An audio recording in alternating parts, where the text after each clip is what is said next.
ત્યારે વિસાવદર પેટા ચૂંટણીના મામલે હવે વધુ સમાચાર સામે આવી રહ્યા છે, જેમાં આજે ભાજપ દ્વારા સાયન્સ પ્રક્રિયા શરૂ કરવામાં આવી છે, જેમાં પેટા ચૂંટણી મામલે આજે ભાજપની સાયન્સ પ્રક્રિયા યોજવામાં આવી છે, જેમાં વિસાવદરના બંને પૂર્વ ધારાસભ્યોએ દાવેદારી નોંધાવી છે।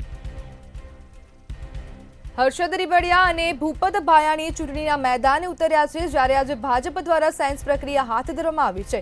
ચૂંટણી નિરીક્ષકો સમક્ષ બંને પોતાને દાવેદારી નોંધાવશે, જેમાં આજથી વિસાવદર પેટા ચૂંટણીને મામલે હવે નિરીક્ષકો હાજર રહેશે અને દાવેદારી નોંધાવ્યા બાદ અમે કાયમ માટે લોકો વચ્ચે રહીને કામ કરીએ છીએ તેવું રીબડિયા દ્વારા કહેવામાં આવ્યું છે।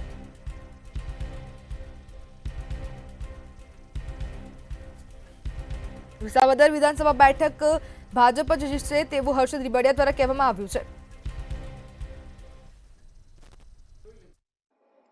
આજે મેં ભારતીય જનતા પાર્ટીના આજે નિરીક્ષકોની ટીમની સમક્ષ ચૂંટણી લડવાની ઈચ્છા વ્યક્ત કરેલ છે અને મારી દાવેદારી પણ મેં રજૂ કરેલ છે અને મેં રાજીનામું આપેલું હતું। તો હું આશા રાખું છું કે પાર્ટી બધું વ્યવસ્થિત વિચારશે અને વ્યવસ્થિત નિર્ણય કરશે એવો આશાવાદ ધરાવું છું। સાથે સાથે એક બીજી પણ વાત કરું છું કે પાર્ટી કદાચ મારા સિવાયના કોઈ અન્ય ઉમેદવારને સિનિયર આગેવાનને ટિકિટ આપશે તો એને ખંભે બેસાડી અને જીતાડવાની પણ મારી તૈયારી છે, કેમ કે વિસાવદર વિધાનસભામાં ભારતીય જનતા પાર્ટીનો ધારાસભ્ય બને અને વિધાનસભામાં બેસે એ અમારા વિસ્તાર માટે અને અમારી જનતા માટે અતિ જરૂરી છે અને ખૂબ જરૂરી છે। આજે મારે વિસાવદર 87 વિસાવદર વિધાનસભાની ચૂંટણી જાહેર થયા પછી આજે નિરીક્ષકો અહીંયા આવ્યા છે જુનાગઢ, અને મેં ઉમેદવાર તરીકે મારી દાવેદારી નોંધાવી।